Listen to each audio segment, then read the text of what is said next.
이 세상 사람들도 교회를 다니는 사람들이 자신들보다 뭔가 나아야 된다는 생각을 가지고 있습니다. 왜냐하면 신을 믿는 사람들이기 때문이라는 것이요. 그런데 우리는 종종 우리 믿는 사람들이 세상 사람들이 가지고 있는 기준보다 못한 그러한 삶으로 인해서 사회적으로 지탄을 받을 때가 있습니다. 고린도 교회가 바로 그러한 모습을 오늘 이 5장의 내용을 통해서 보여주게 되는데, 이 5장의 내용은 교회 안에 근친상간의 죄가 있었던 겁니다. 곧 아버지 아내, 그렇지만 계모죠. 계모와의 성적인 관계를 가진 그러한 사람이 있었던 겁니다. 그러니까 이러한 근친상간의 이 죄는 당시 로마법으로도 상당한 중범죄에 해당됩니다.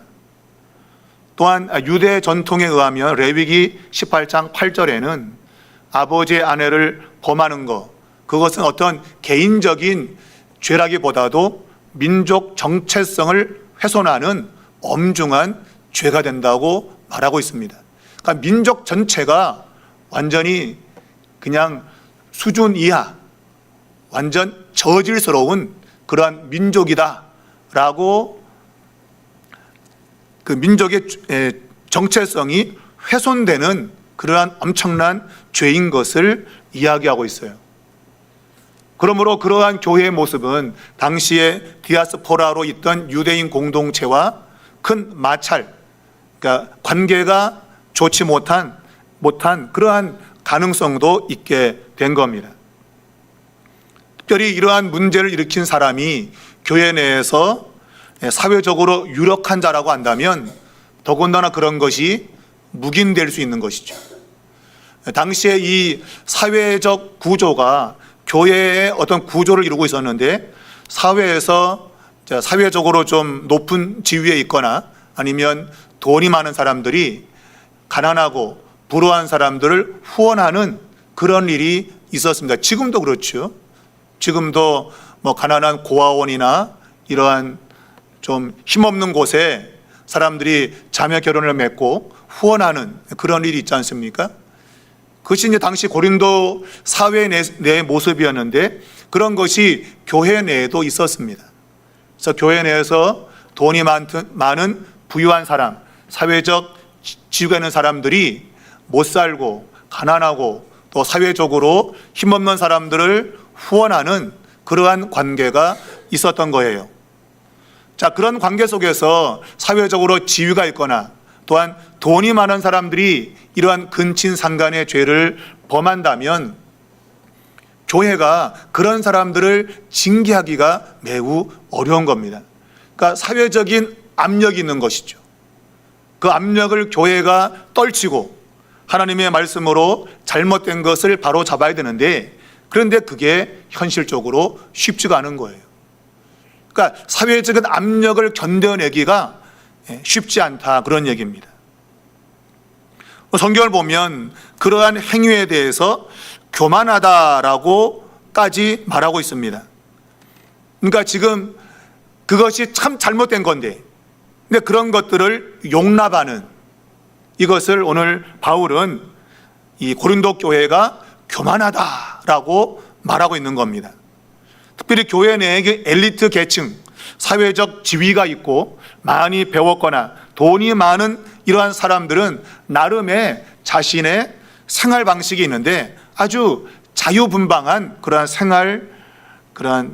규범들이 있었습니다.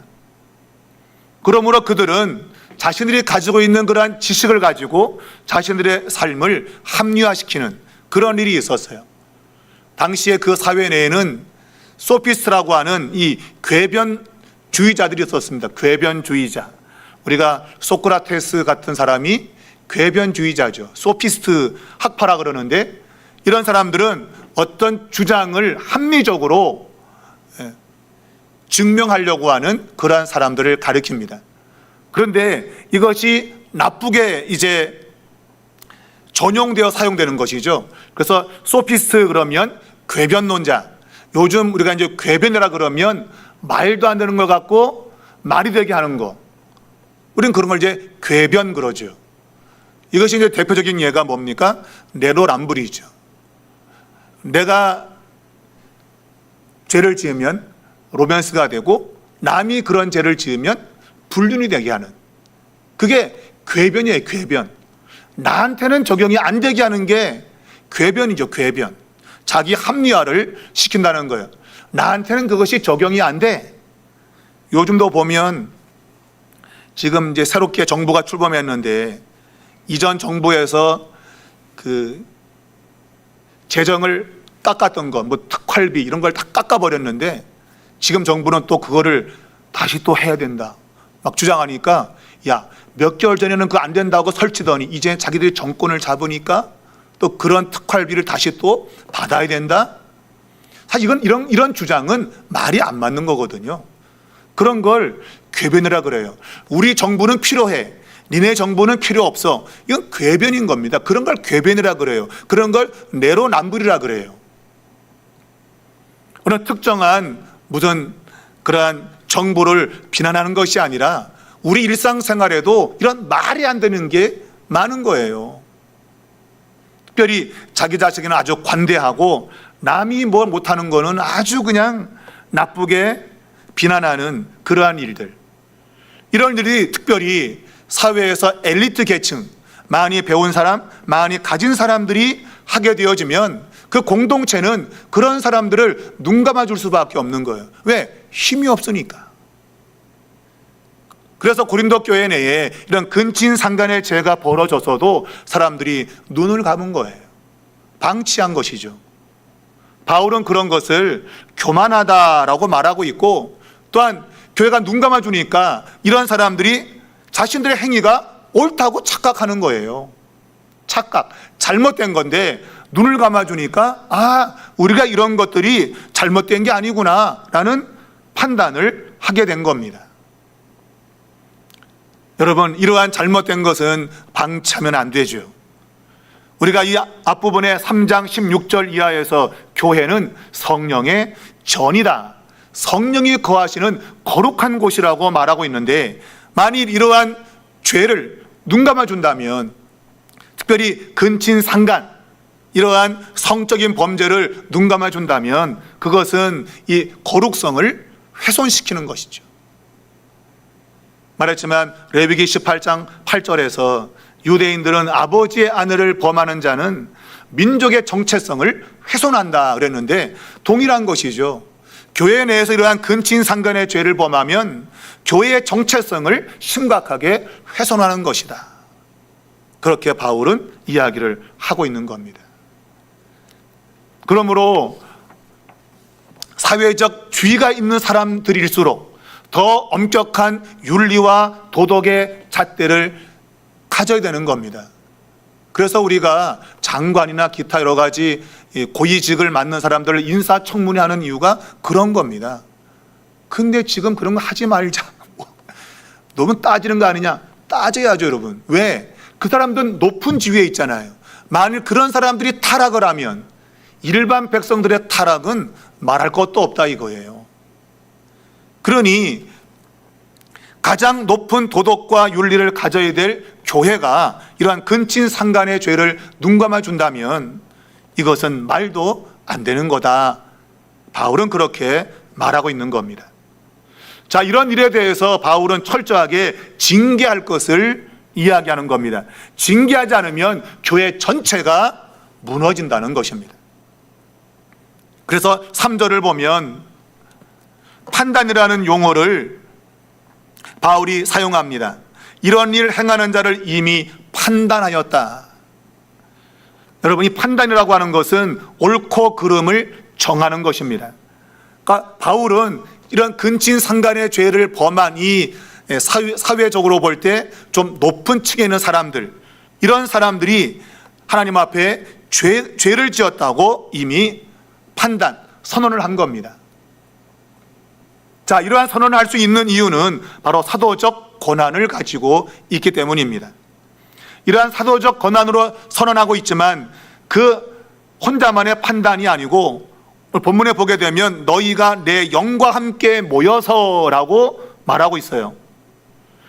사도 바울 혼자서도 얼마든지 그것이 잘못된 것을 판단할 수 있어요.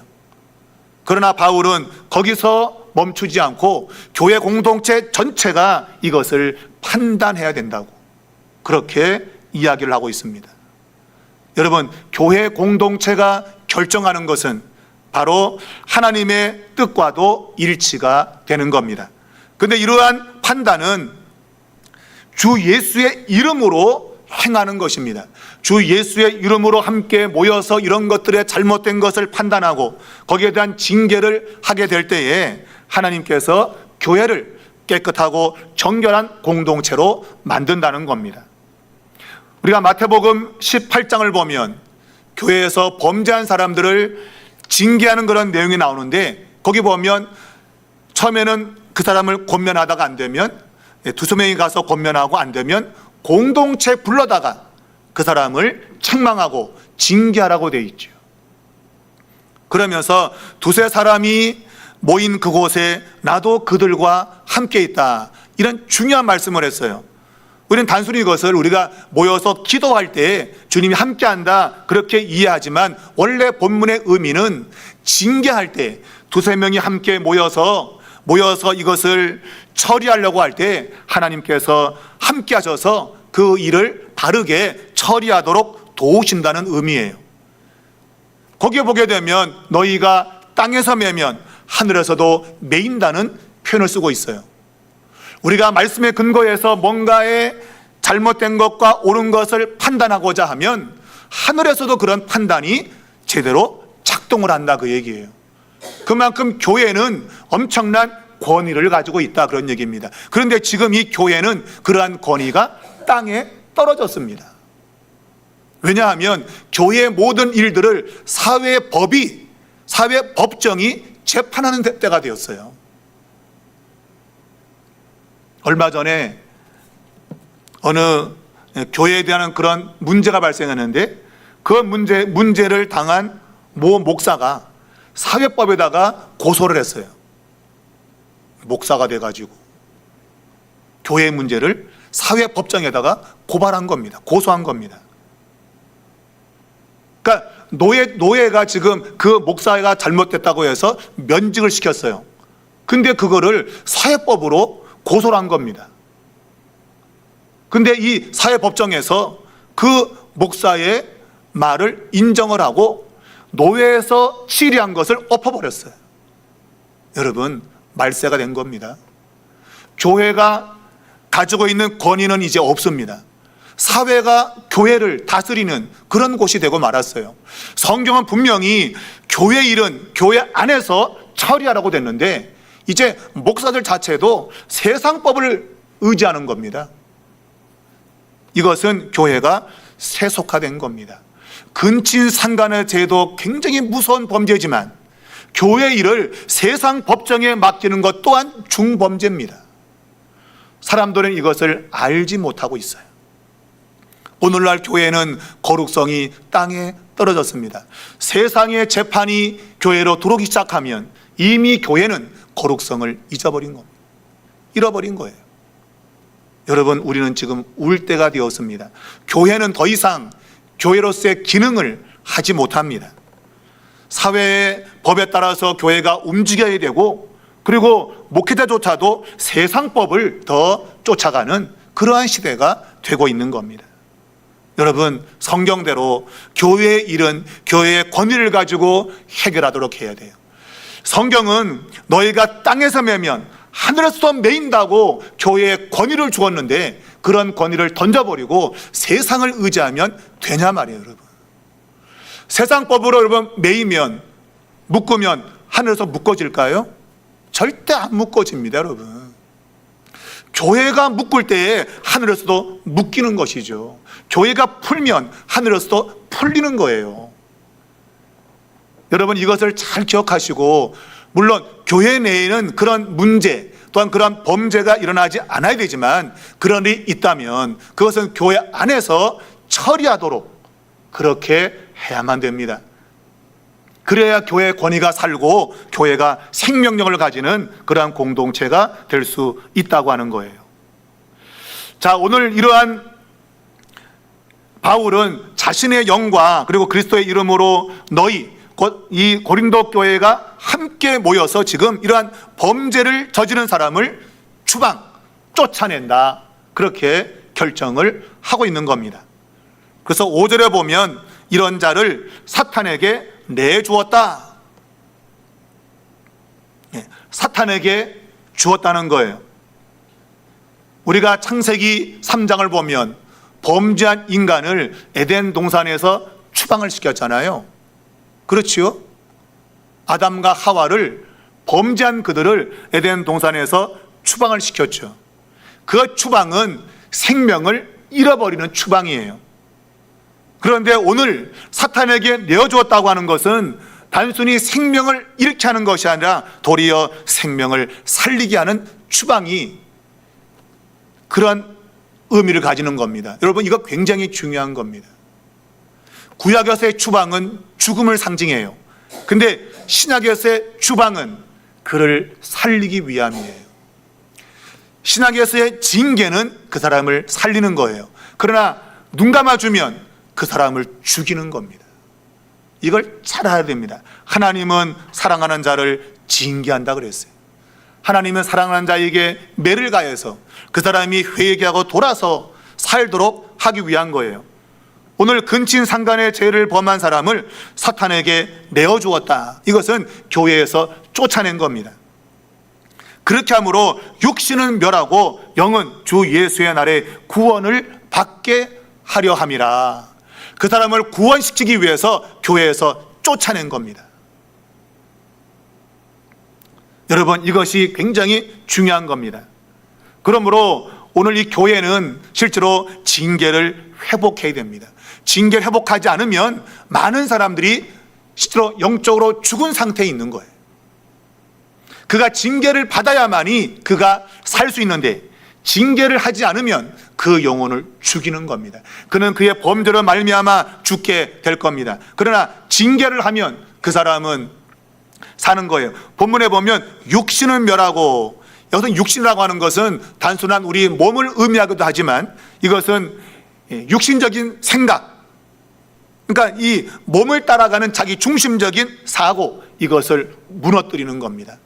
내가 하고자 하는 그런 마음의 욕망, 쾌락, 이런 것들이 무너지는 것, 그래야만이 그 영혼이 산단 말이에요. 자기 중심적으로 자기가 원하는 대로만 행하는 것은 결국 죽음으로 가는 겁니다. 그러나 교회가 그를 징계함으로 말미암아 그 육신적인 생각을 꺾어버리는 겁니다. 그래서 주 예수의 날에 구원을 받게 한다, 그 얘기예요. 여러분, 오늘 교회는 징계가 없고 이런 사람들이 범죄하고도 버젓이 다른 교회에 가서 그냥 눈 딱 감고 그냥 신앙생활 때가 많은 거죠. 여러분, 지금 우리가 사회에서도 탤런트나 영화배우, 이런 공익적인 사람들, 공적인 사람들에 대해서 굉장히 엄중한 잣대를 들이댑니다. 그래서 그들이 뭔가 불미스러움이 있으면 그냥 SNS 그냥 집중적으로 공격을 해서 너무 심할 정도로 그 사람을 죽이는 그런 일이 있죠. 근데 어떤 사람은 그런 거 딱 눈 싹 딱 감고 그냥 여전히 버젓이 활동하는 사람이 있어요. 어떤 사람은 자숙하고, 나는 아직 멀었어, 좀 더 자숙해야 돼. 그래서 오랜 시간 동안 자신의 잘못을 깨닫고 자숙하는 사람이 있는가 하면 그냥 말로만 잘못했습니다 하고 그냥 버젓이 활동하는 그런 사람도 있어요. 여러분, 교회 내에는 없겠습니까?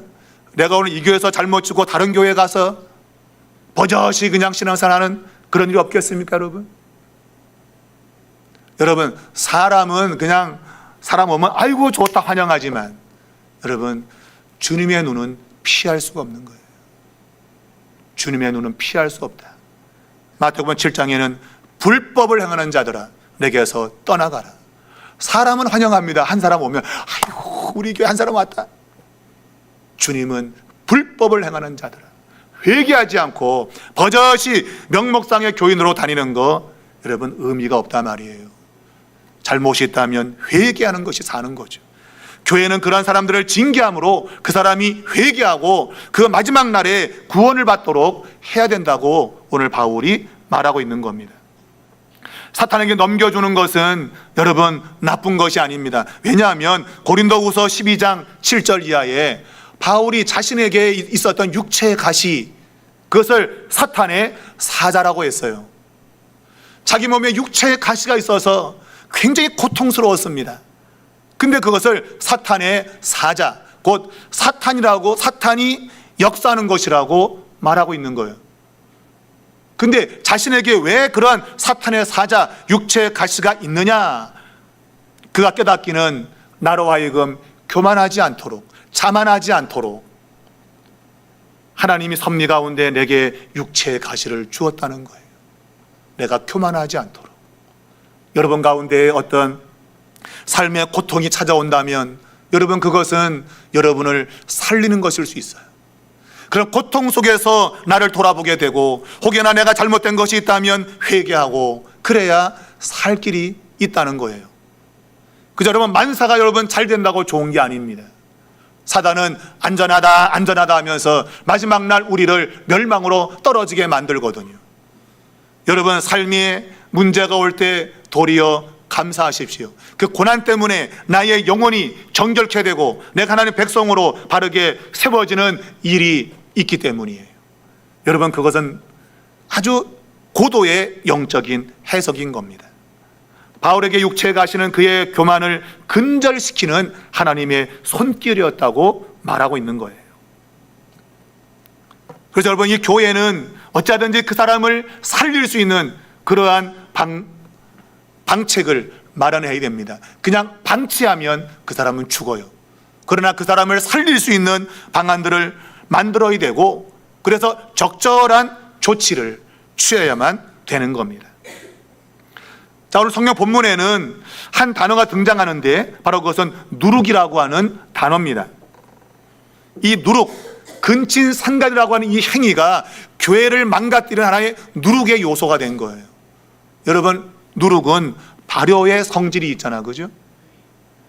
그래서 당시에는 이 누룩이 귀해가지고 그 쓴 누룩을 또 쓰고 또 쓰고 재사용을 했어요.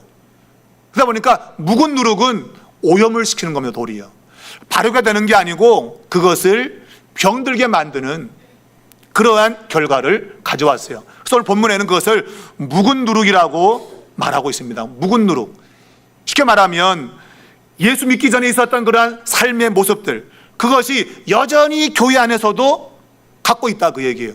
그 묵은 누룩을 내어버려야 되는데 옛날에 있었던 그러한 죄된 모습을 여전히 끊지 못하고 갖고 있는 거예요.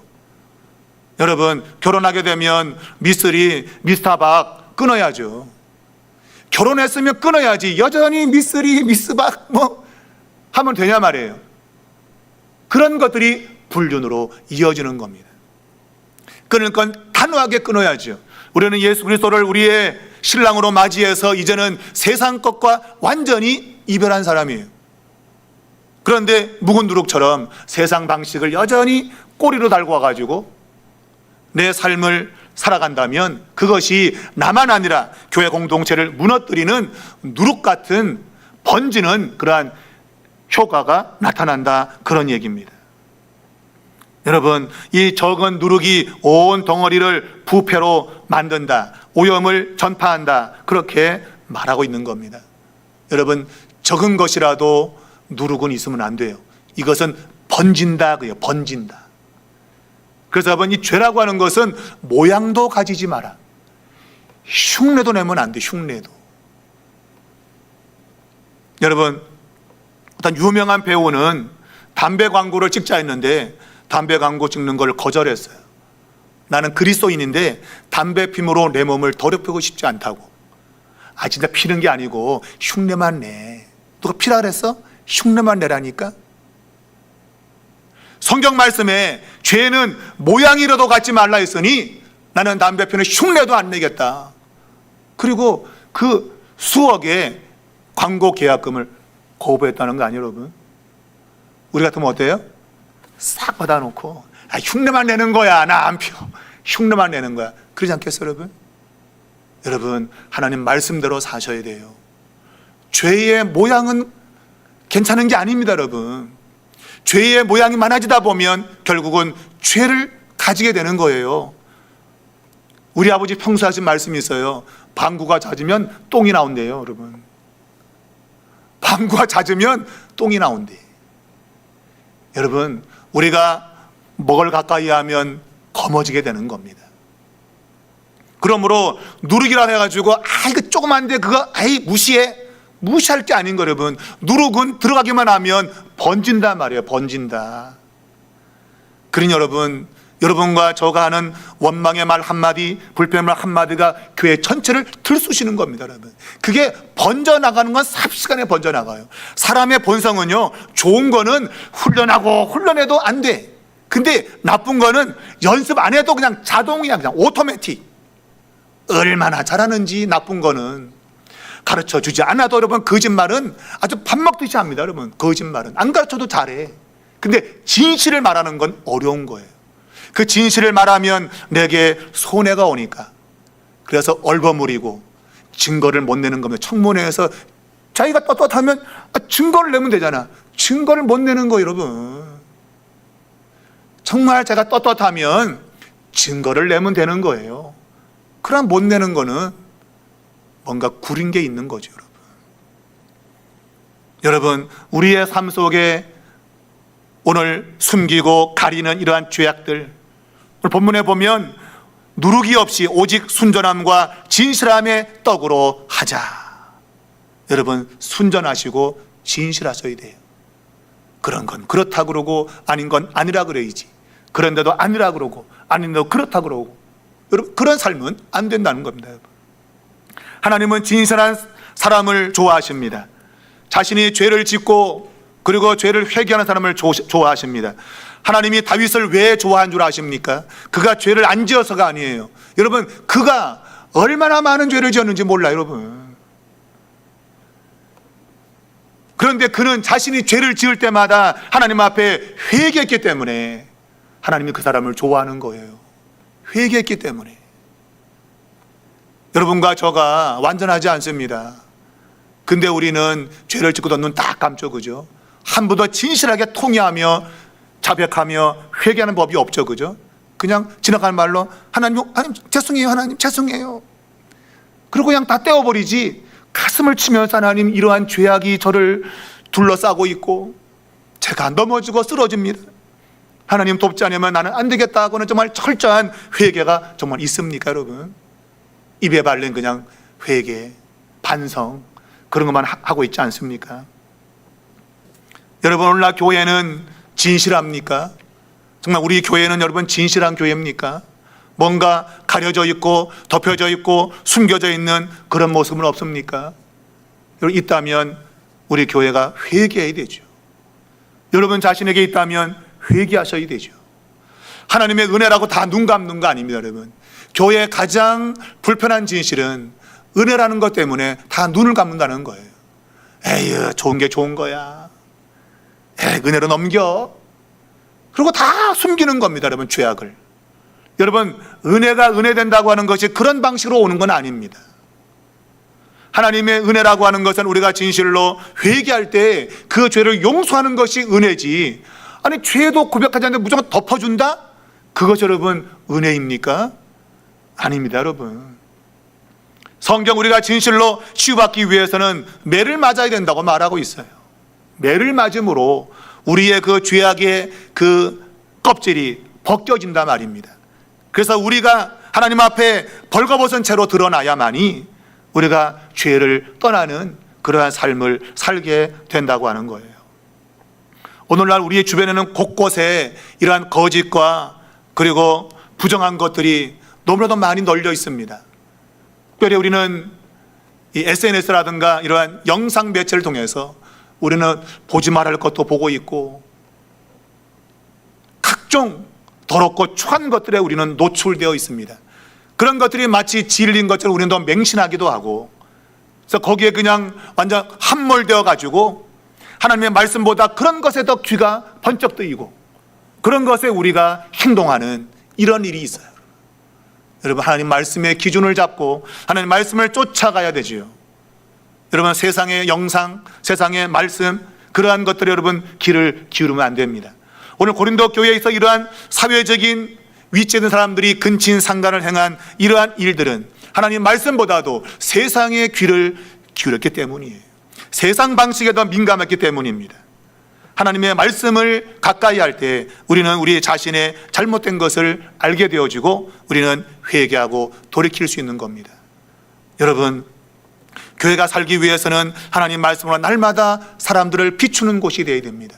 거울로 비춰봐야만이 내가 어디가 잘못됐는지를 알 수 있잖아요.